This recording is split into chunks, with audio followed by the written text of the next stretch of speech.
In last episode, we see the boy who would be champion. Marcus's story begins far from glory.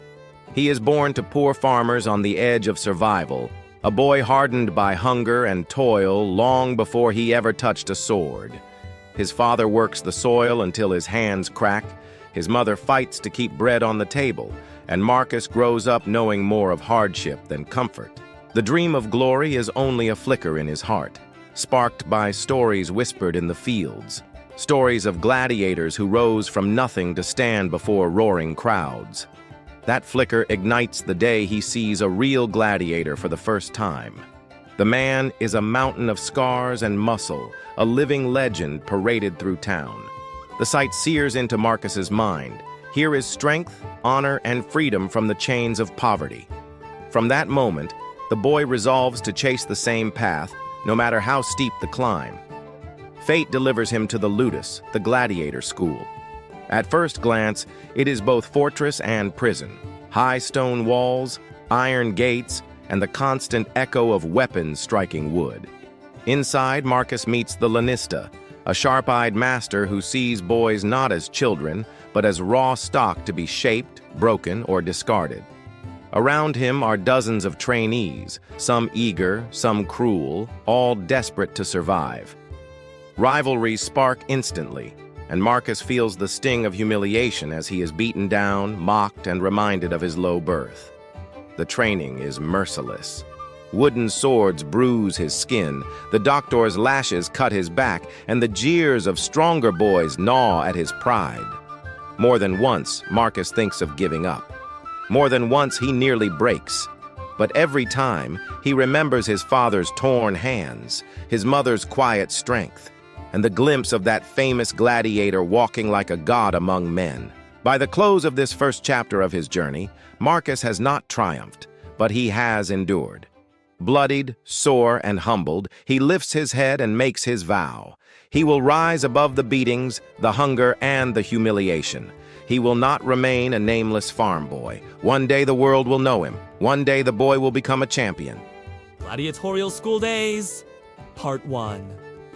The breaking of boys, the road to the city, the road to Capua stretched long and merciless. The sun beat down, and dust clung to sweat until Marcus's skin felt coated in clay. His wrists ached from iron shackles, his shoulders from the rope linking him to the line of other captives. They were a pitiful chain gang. Gaunt farmers like him, runaway slaves, petty thieves, even one captured tribesman from the north with hair as red as fire. Some limped, others stumbled. When one fell, the guards whipped him until he staggered back upright. Marcus kept his eyes fixed forward. Hunger gnawed his belly, thirst cracked his lips, but he refused to stumble. He would not give them the satisfaction. At last, the towers of Capua rose from the horizon. Stone walls, bustling gates, the distant roar of the amphitheater. Marcus's heart thudded. Somewhere in that city, his future waited. Not freedom, not family, but something greater. Nothing at all. The gates of the ludus. The ludus stood on the city's edge, a fortress of high walls and iron gates. From inside came the clang of weapons, the shouts of men, and the snap of whips. The guards herded the captives through the gates into a wide courtyard. The air stank of sweat, blood, and oil. Veteran gladiators, their bodies crisscrossed with scars, watched from the barracks steps. Some smirked, others spat. A tall, heavy-set man emerged, his bald head shining in the sun. A whip curled in one hand, a staff in the other. His eyes swept over the new arrivals like a butcher weighing cattle. This was the doctor, the drill master. His voice thundered across the yard. You belong to me now. You are less than dogs, less than pigs. You are meat for the arena, and until I decide you are worthy, you are nothing. He cracked the whip. The sound sliced the air, and several boys flinched. Marcus did not. The stripping, the first humiliation came swiftly.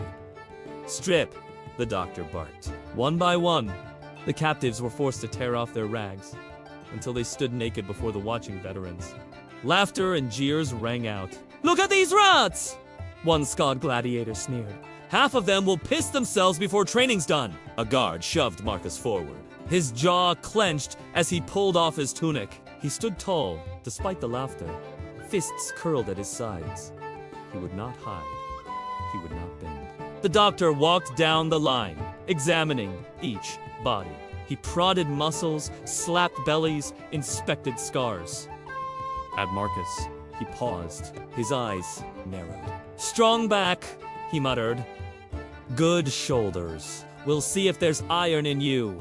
Boy or just dirt." The branding next came the brand. A brazier burned at the yard's edge, iron rods glowing red within it.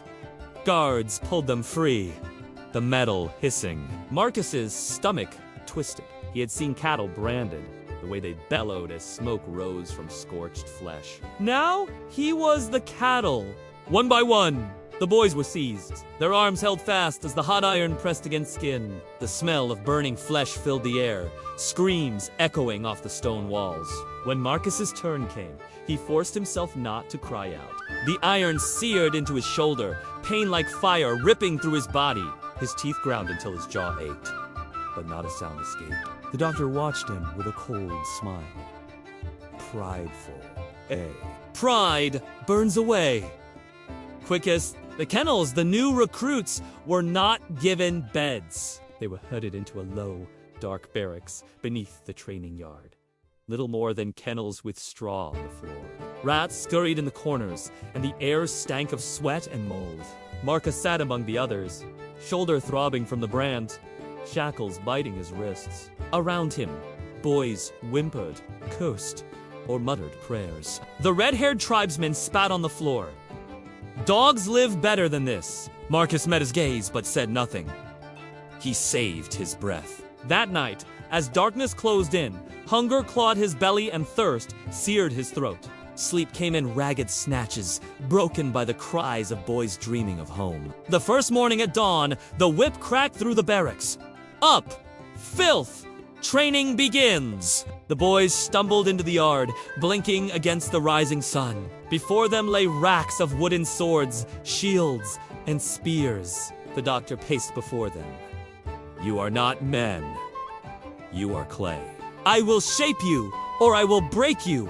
Most of you will die before the year is out. The lucky ones will die quickly in the sand. The unlucky will rot in chains." He pointed his whip at Marcus. "You, farmer's son, show me how you hold a sword." Marcus stepped forward, picked up a wooden blade. It was heavier than he expected, awkward in his hands. He gripped it too tight, his stance uneven. The veterans laughed. One shouted, "He swings like he's threshing wheat." The doctor struck Marcus across the back with his staff, the blow nearly knocking him to the ground. "Pathetic? You think this is a plow? You will learn, or you will die with dung still on your hands." Marcus's back burned, but he did not fall. He straightened, lifted the sword again. The laughter stung worse than the strike. The humiliation games. For days, the humiliations continued. They were forced to crawl on hands and knees through the dirt while veterans jeered. They were made to fight one another blindfolded, stumbling and swinging clumsily, while the older gladiators roared with laughter. At night, they were thrown scraps of food barely fit for dogs. Bread hard as stone, gruel sour with mold. Water was rationed until their tongues cracked. When one boy begged for mercy, the doctor spat in his face. "Mercy is for citizens. You are not citizens. You are fodder." Marcus endured in silence. Each blow, each insult, each lash only hardened something inside him. He thought of his mother's face, of his father's words. He thought of the vow he had shouted at the village gates, "I will not die forgotten." And though the days stripped him bare, though humiliation pressed down like chains, a fire burned within him that no whip could snuff out. The glimmer of defiance. One evening, after another grueling day of drills, Marcus collapsed on the straw of the barracks. His body screamed with pain, every muscle bruised, every bone aching. The red-haired tribesman sat beside him, chuckling bitterly. "They want us to break. to make us less than men. But you don't break so easy, do you?" Marcus turned his head, eyes sharp despite exhaustion. "I won't give them the satisfaction." The tribesman grinned, teeth flashing in the dim light. "Good. Then maybe you and I, farmer's son, will live long enough to see the sand together." Marcus said nothing, but in his chest, for the first time since leaving his village, he felt a spark of something more than anger, a spark of defiance, a spark of hope. Part 2. Drills and Punishments. The Whip of Dawn. The whip cracked before the sun rose. "Up, vermin! The sand waits!" Marcus jolted awake, straw sticking to his skin, his shoulder still raw from the brand. The barracks came alive with groans and curses as boys stumbled to their feet. Guards drove them out into the cold yard. The air still clung with night's chill, their breath misting as they shivered in rags. The doctor waited, whip in one hand, staff in the other. Behind him, racks of wooden weapons gleamed dark with oil. "Today you learn obedience," he thundered. "Not skill, not courage, obedience. You will do as you're told until your bones shatter, or you will feel the lash until your skin comes off in strips." The Circle of Shame. The boys were driven into a circle drawn in the sand. "On your knees!" Some obeyed quickly. Others hesitated. The whip cracked across bare backs until hesitation became obedience. "You are nothing," the doctor barked. "You will remain nothing until you learn to move as one. When I say rise, you rise. When I say strike, you strike. When I say fall, you fall. The first to falter will be punished before all." The drills began. Rise! Fall! Strike! Wooden swords slammed against shields. Knees hit sand. Bodies strained and collapsed. Marcus kept his eyes fixed forward, breath ragged, body burning. His muscles screamed, but he forced them to obey. Beside him, a thin boy from the hills faltered, his arms trembling too hard to lift the shield. The whip snapped across his shoulders. The boy cried out, stumbling forward into the sand. The doctor sneered. "Weakness has no place here." He kicked the boy in the ribs, then ordered 2 guards to drag him away. The boy did not return. The message was clear. Failure meant disappearance. Punishment in the yard. When drills ended, the boys collapsed in the dust, gasping like fish on dry land. But rest was denied. "Crawl!" the doctor barked. On hands and knees, they were forced to crawl the length of the yard while veterans lined the sides, jeering, spitting, and lashing them with leather cords. Marcus felt spit strike his cheek, heard laughter when he stumbled. Rage burned in his chest. He wanted to rise, to swing the wooden sword and break the sneers off their faces. But he didn't. Not yet. He crawled until his knees bled, until his palms were raw, until his back ached from the blows. And still he crawled. At the far end, the doctor waited, whip coiled at his side. His smile was cruel. "Good dogs. Learn to crawl before you beg to walk." The mock battles. That afternoon, the boys were divided into pairs. Wooden swords were thrust into their hands, heavy and splintered. "Fight!" the doctor ordered. "Not to win, not to live, but to entertain." The veterans roared approval, slapping each other's backs, eager to watch the new meat stumble. Marcus was paired with a stocky boy whose nose had already been broken more than once. The boy came at him wildly, swinging the sword like an axe. Marcus parried clumsily, wood smacking against wood. His arms shook from the impact.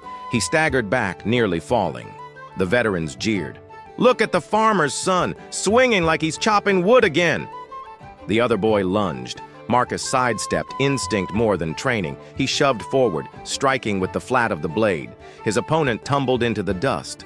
The yard went silent for a moment. Then the doctor's whip lashed Marcus's back. Too slow, too clumsy. You survive only because your foe is weaker filth than you. Marcus bit back a cry. His back burned, but his jaw tightened. Inwardly, he vowed, "I will learn. I will not give them weakness to laugh at." The shackles of night. That night, the boys were locked in chains within the barracks. Each iron cuff was fastened to the wall, giving just enough length to sit or lie down, but not enough to stretch. The red-haired tribesman cursed, tugging against his chain. "They treat us like beasts." Marcus stared at the ceiling, shoulder aching, back raw. "Not beasts," he said quietly. "Tools. To them we are only tools." The tribesman spat.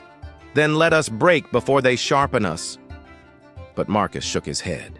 "No, I will not break." He closed his eyes, picturing his mother's face, her shawl whipping in the wind as he was dragged away. The cloth around his wrist itched, but it steadied him. "I will not die forgotten," he whispered in his mind. The public beatings. The next day brought new humiliation. The weakest boys were dragged into the yard, stripped and beaten before all. The veterans cheered with every blow, mocking their cries. One boy fainted. A bucket of water revived him, only for the lash to fall again. "This is what awaits weakness," the doctor declared. "This is what awaits hesitation. You will learn from their pain, or share it." Marcus's stomach churned as he watched, but he forced himself not to look away. The lesson was clear. Pain was not just punishment, it was spectacle. And in the arena, spectacle ruled all. The fire within. That evening, Marcus sat in the barracks, his body aching from drills, his mind heavy with what he'd seen. The tribesmen leaned close. "They want us to hate ourselves, to believe we are nothing. But you," he studied Marcus with narrowed eyes, "you don't look beaten." Marcus met his gaze. "I am beaten, every day, but I am not broken." The tribesman grinned. "Then maybe you'll last longer than the rest." Marcus said nothing more. But in his chest, the fire burned hotter. Humiliation had stripped away his pride, his comfort, his freedom. But beneath it all, something harder was forming. Not rebellion, not yet, but the first spark of defiance against the destiny the Ludus had written for him. Part 3. Blood, sweat, and laughter waits in the yard. The morning sun turned the yard into a furnace. The boys were driven out, stripped to their waists and forced to lift heavy stones above their heads. "Hold them!" the doctor barked. "Drop it, and you'll be whipped until you bleed dry." Arms trembled, stones slipped, backs bowed. The weaker boys collapsed, their cries drowned by the crack of the whip. Marcus's shoulders screamed as he held the jagged block above his head. Sweat stung his eyes, his breath rasped in his throat. But he clenched his jaw and forced his body to obey. He thought of his father in the fields, lifting stones to build walls. He would not let this weight crush him. Beside him, a wiry boy with a crooked grin struggled to hold his stone steady. "By the gods," the boy muttered, his voice carrying just loud enough for Marcus to hear. "If I live through this, my arms will be so big I won't be able to scratch my own arse." Despite himself, Marcus snorted. The boy shot him a grin. "Name's Adam, and if I die today, remember me as the strongest gladiator who ever couldn't lift a stone." Running the circle. After the weights came the running, around and around the yard until their legs felt like lead.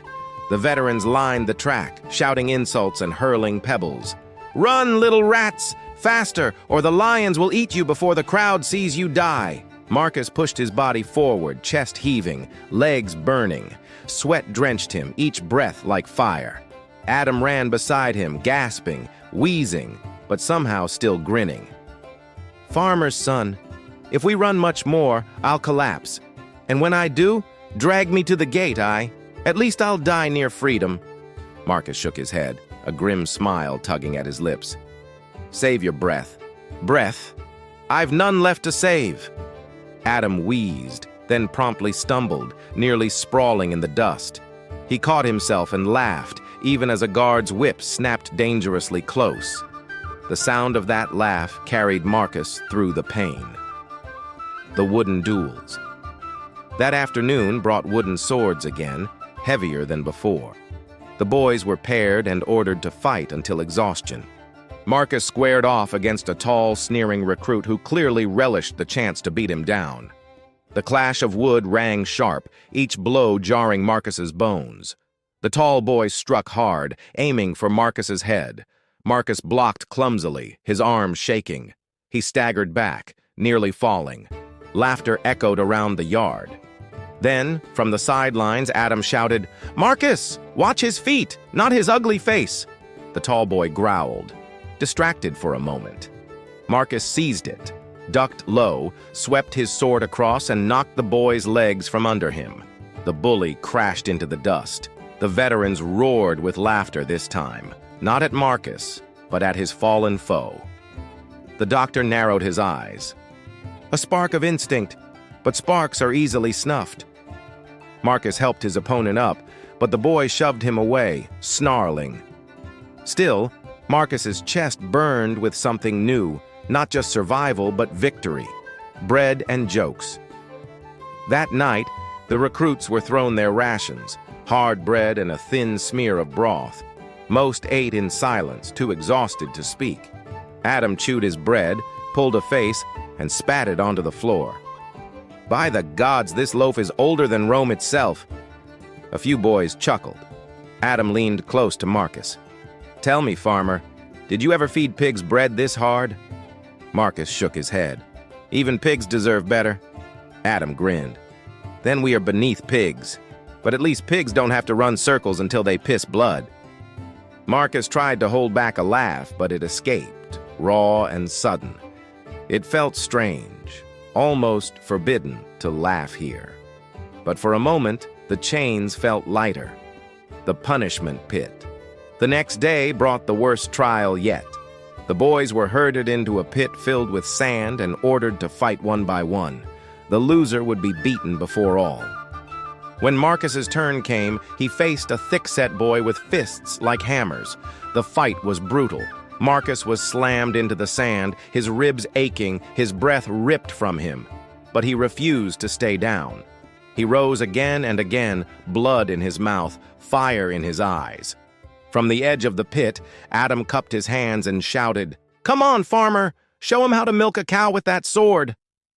Laughter rippled through the watching boys. Even some veterans smirked. Marcus gritted his teeth, drew on the last of his strength, and struck. His sword cracked against his opponent's shoulder, sending him sprawling. The pit erupted with noise. Marcus staggered, chest heaving, but a strange pride burned through the pain. Adam leaned over the edge, grinning. "Not bad, farmer. Next time, aim for his head. It's emptier than a slave's belly." A friend in chains. That night, as the chains locked them to the wall, Adam shifted closer. "You know," he said quietly, "this place, it wants us to be alone, to hate each other. But screw that. If we don't laugh, we're dead already." Marcus studied him. "Laughter won't keep us alive."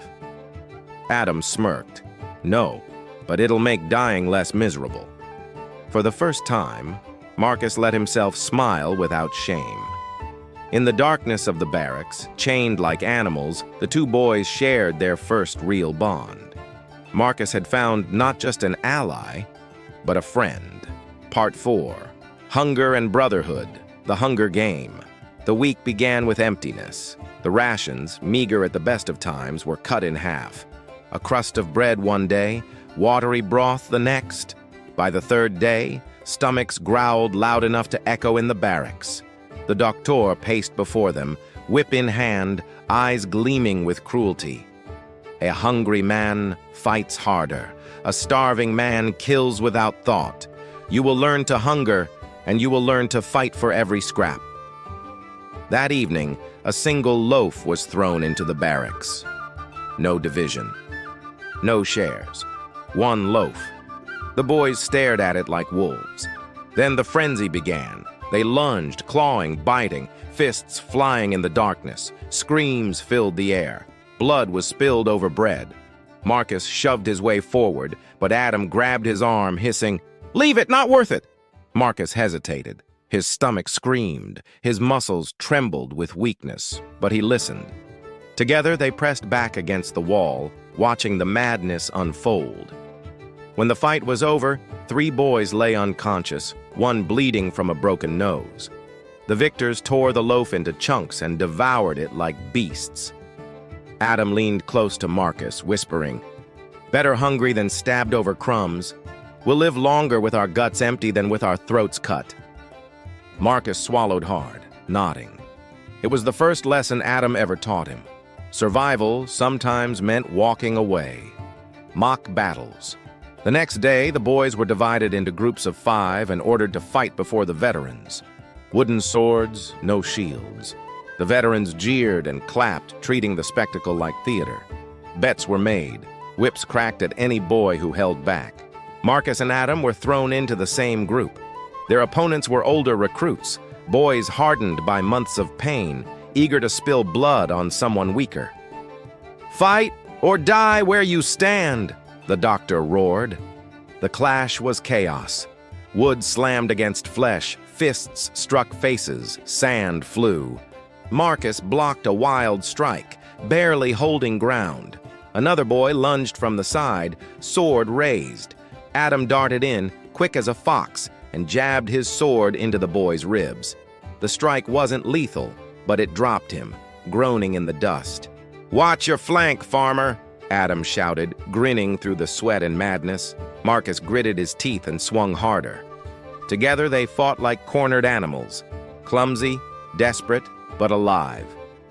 When the mock battle ended, 2 boys were unconscious, one with a broken arm. Marcus and Adam stood together, battered but unbroken. The doctor studied them with cold eyes. "2 rats fight better than 1. Perhaps there is hope for you yet." The price of defiance. Not all survived the trials. One boy, desperate with hunger, tried to steal bread from the kitchens. He was caught. The punishment was public. Stripped and tied to a post, the boy was whipped until his screams grew hoarse. The veterans watched with delight, laughing at his agony. Marcus turned away, his stomach churning, but Adam forced him to look back. "Don't look away," Adam said quietly. "Remember it. If we forget, we'll end up like him." Marcus nodded, jaw tight. He would not forget. Together in chains. That night, chained in the barracks, Adam whispered through the dark, "You know, farmer, I thought I'd die the first week. Too skinny, too loud, too cursed with jokes." He chuckled softly. "But then I saw you. All scowls and silence, like a bull waiting to charge. I thought if I stick to him, maybe I'll live long enough to make someone laugh at my funeral." Marcus turned his head, meeting Adam's grin in the dim torchlight. For the first time, he said aloud, "You're not as useless as you look." Adam smirked. "High praise from a man who smells like goat." Marcus almost laughed. Almost. The brothers' trial. The following week, a new trial awaited. Pairs were chosen, chained together at the wrist, and forced to fight other pairs. Marcus and Adam were shackled side by side. Their wrists bound with iron, they shared one weapon between them, a single wooden sword. The doctor smiled cruelly. "Learn to fight as one, or die as 2. Their opponents were taller, stronger, better fed. The crowd of veterans jeered, eager to see Marcus and Adam broken. The fight began. The first strike came fast. Marcus blocked, but the force drove him to his knees. Adam swung wildly with the sword, missing by inches. Their opponents laughed, pressing harder. Marcus snarled. "Left!" He shoved Adam to the side, dragging the chain with him. The strike missed. Adam swung again, this time connecting with a shoulder. Their opponent staggered back. Slowly, painfully, the 2 began to find rhythm. Marcus blocked with his body, Adam struck with the sword. Chain and timing became their shield and spear. Blow after blow, they survived. Not gracefully, not skillfully, but together. When the dust settled, their opponents lay groaning in the sand. Marcus and Adam stood, bruised and bloodied but victorious. The veterans clapped mockingly, but a murmur of respect rippled through them. Even the doctor gave a small nod. "Perhaps you are not worthless after all," he said coldly. Perhaps. The birth of brotherhood. That night, Marcus and Adam sat in chains, their wrists still raw from the iron. Adam grinned through split lips. "Well, farmer, we make a fine pair. You block, I hit, and somehow we don't end up dead. Not bad for two starving rats." Marcus allowed himself a small smile. Not bad. Adam leaned his head back against the wall. "Then it's settled. From now on, we survive together. Brothers in chains, aye?" Marcus hesitated only a moment before nodding. Brothers. In the darkness of the barracks, amid pain and hunger, a bond was sealed. Not of blood, but of choice. And in the years to come, that choice would mean everything. Part 5. Betrayal and Blood. The whip's lesson. The morning began with screams. A boy had been caught sneaking water from the cistern. The doctor ordered the entire yard assembled. The boy was bound to a post. The whip cracked once, twice, again and again, until his back was nothing but shredded flesh. The other boys stood in silence, sweat trickling down their necks. Marcus clenched his fists. Adam muttered under his breath, "By the gods, I thought I had a sharp tongue, but that whip speaks louder." When the punishment ended, the doctor glared at them all. "This is the price of disobedience. Hunger and thirst will teach you discipline. Pain will teach you obedience. And only obedience will buy survival." The boy was cut loose and left in the sand, groaning. None dared move to help. But that night, Marcus tore a strip from his own tunic and pressed it to the boy's wounds. Adam stood watch, muttering jokes to mask his nerves. "Careful, farmer," he whispered. "Show too much heart, and they'll rip it out of your chest." The price of bread days. Later, the barracks descended into chaos again. The lanista had ordered the kitchen rations cut once more. Instead of loaves, only crumbs were thrown to the boys. That night, when Adam pulled out a crust he had hidden, two larger boys cornered him. "Hand it over," one snarled, "or we'll take your teeth with it." Adam's grin didn't falter.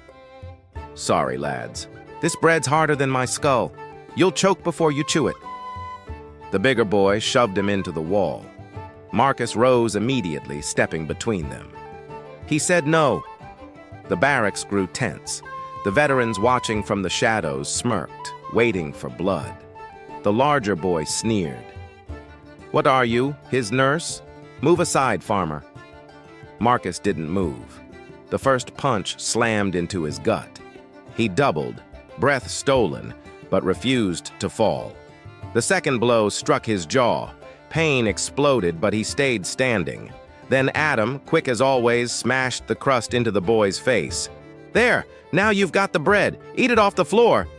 The barracks erupted in laughter. The bullies snarled but backed off, shamed. Marcus wiped blood from his lip and looked at Adam. "You're insane," Marcus muttered. Adam winked. "And you're slow with your fists. Good thing you've got me." The traitor's shadow. Not every boy valued loyalty. One night, whispers spread that a recruit had spoken to the doctor, naming others who grumbled against their masters. The accused were dragged into the yard and beaten in front of all.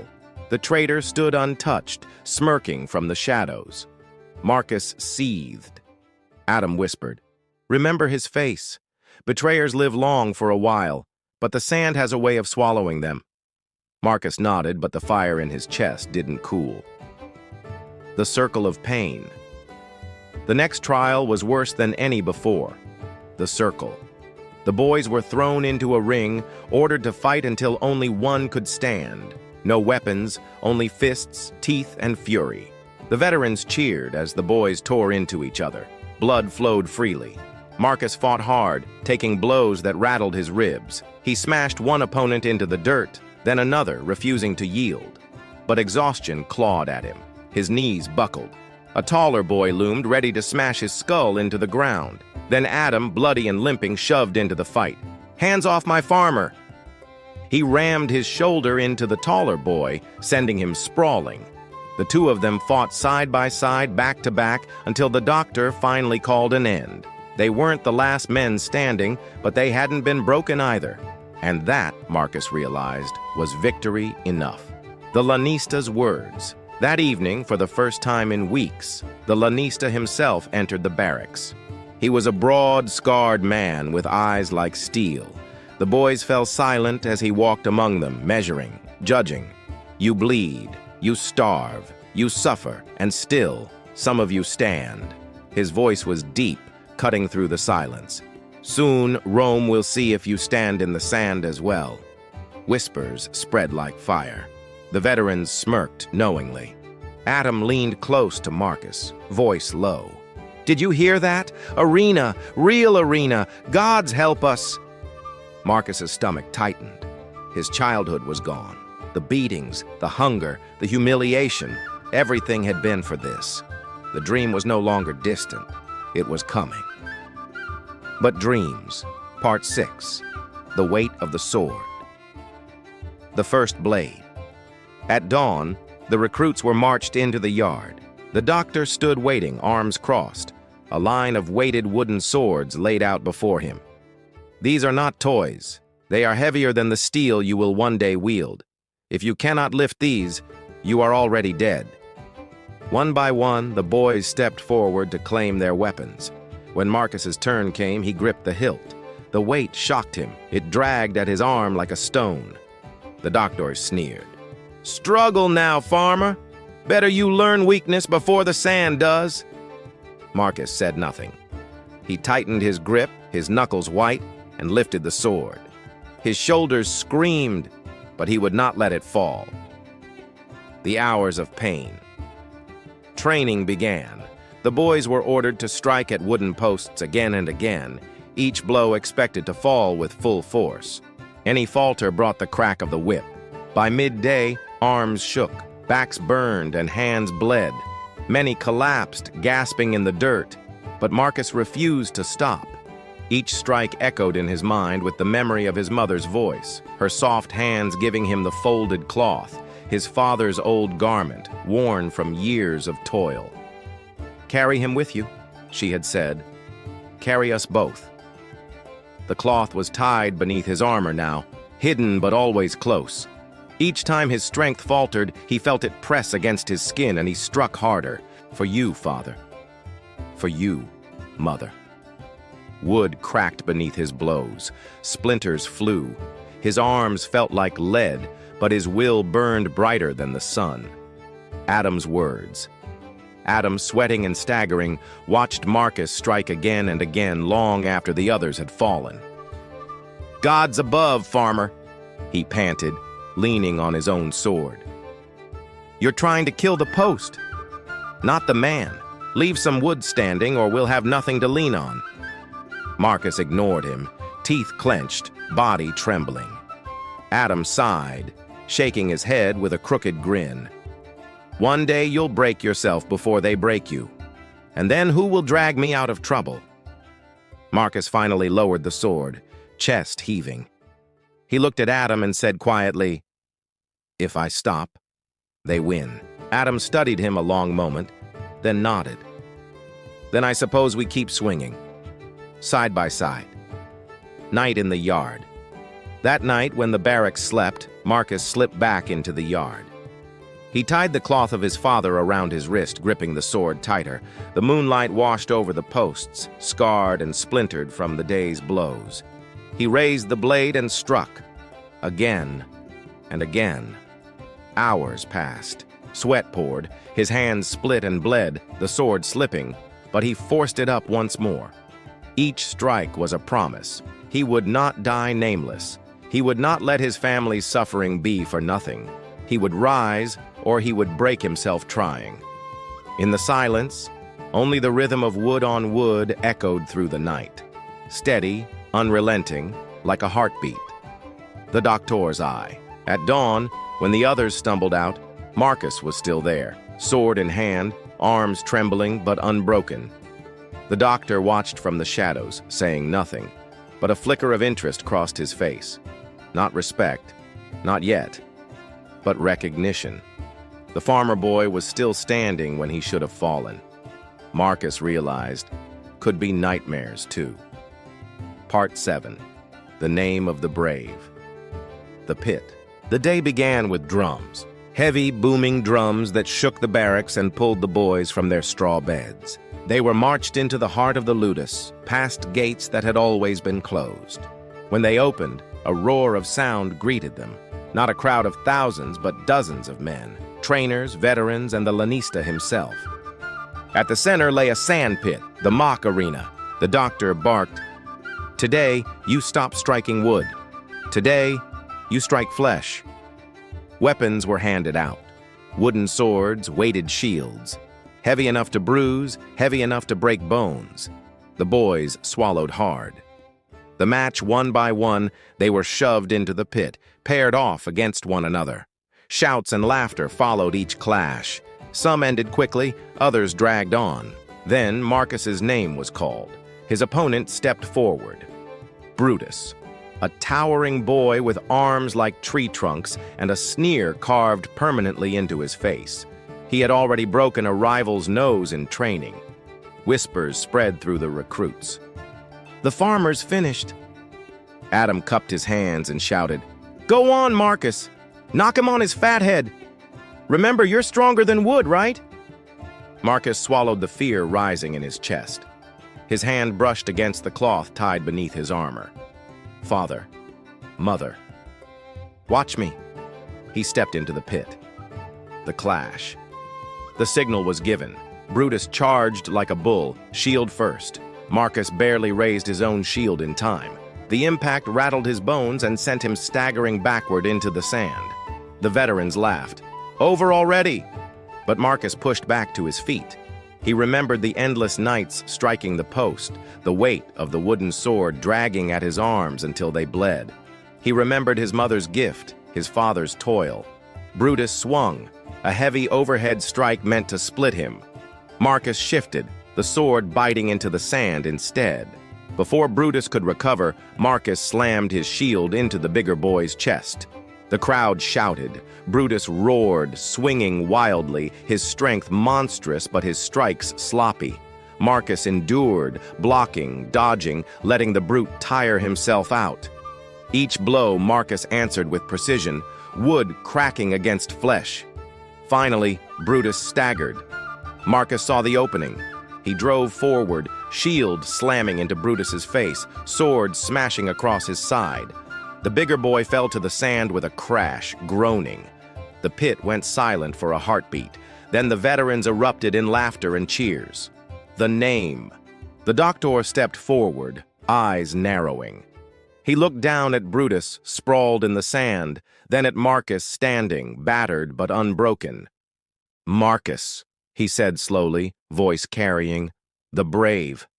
The recruits repeated it in whispers. "The brave."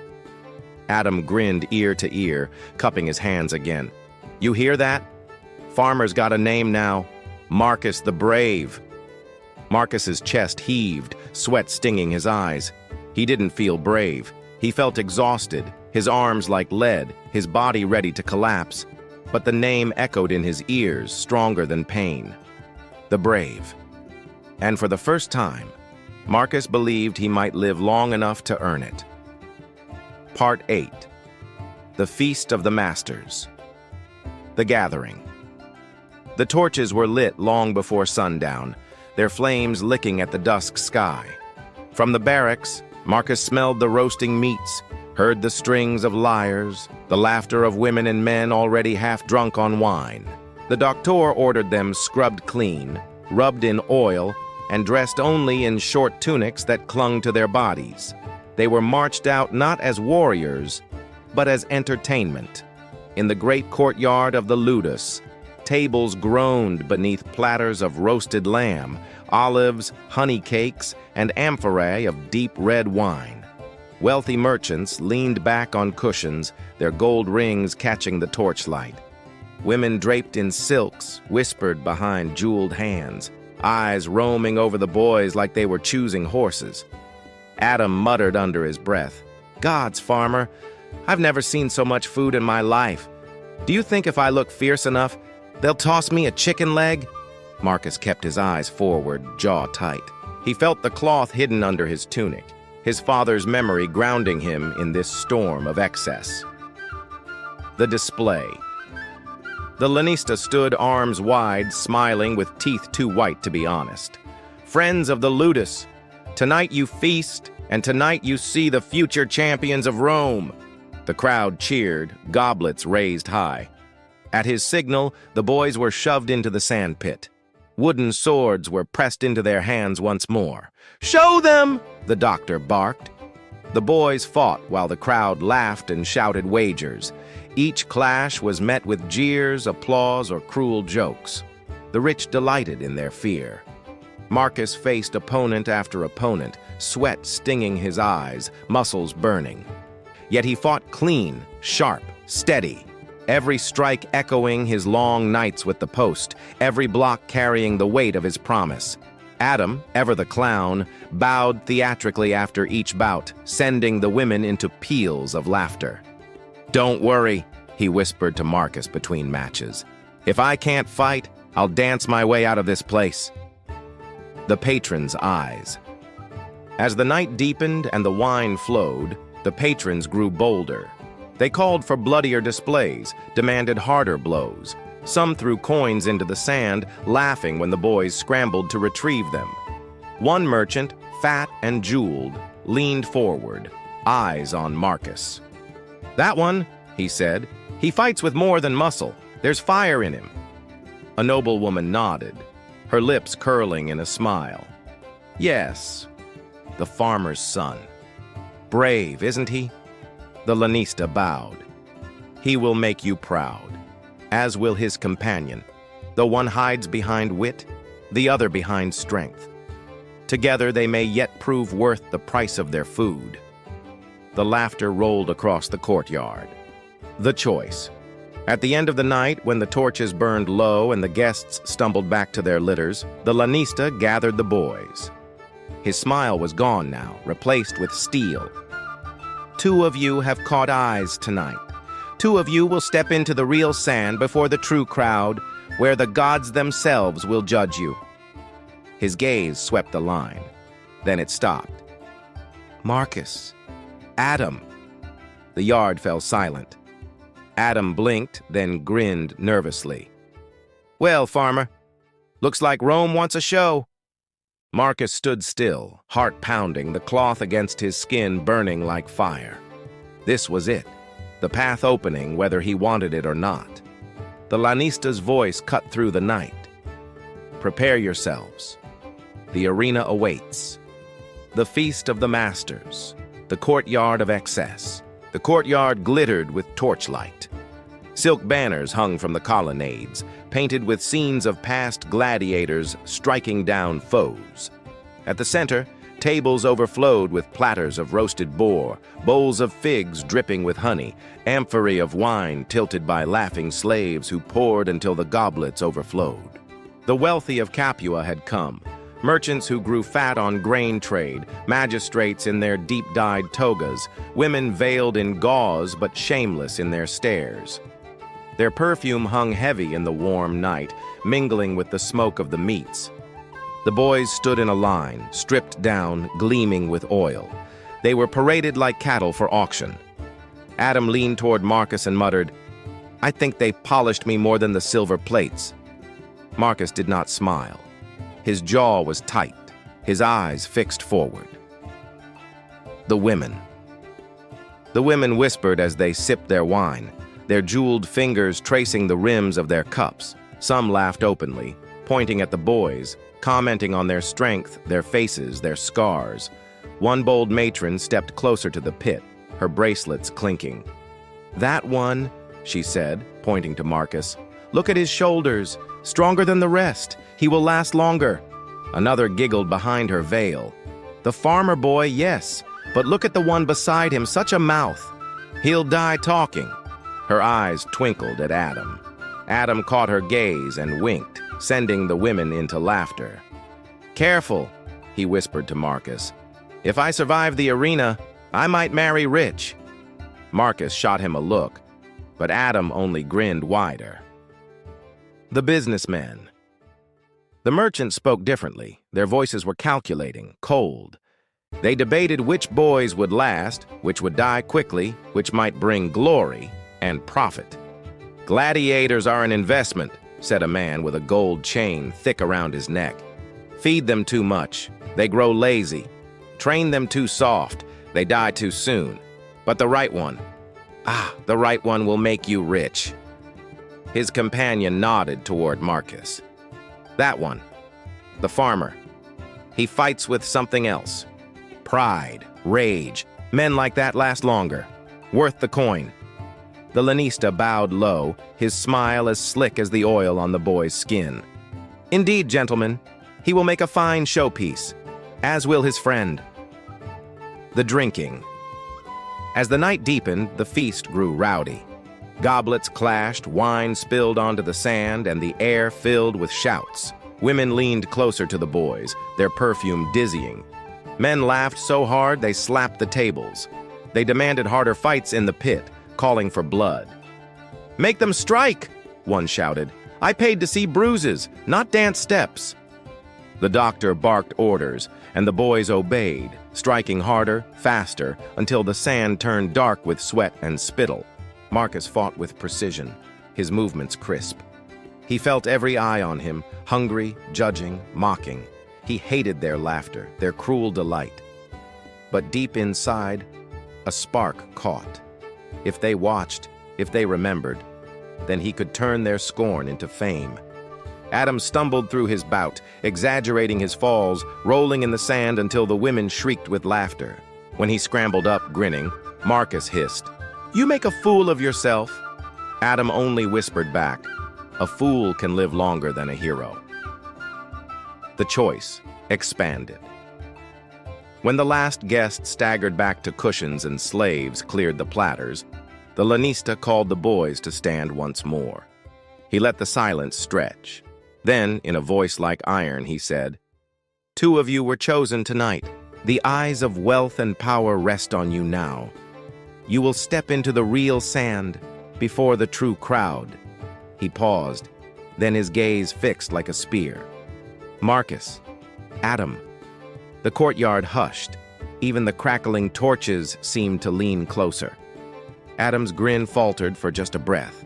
Then he forced it back, nudging Marcus with his elbow.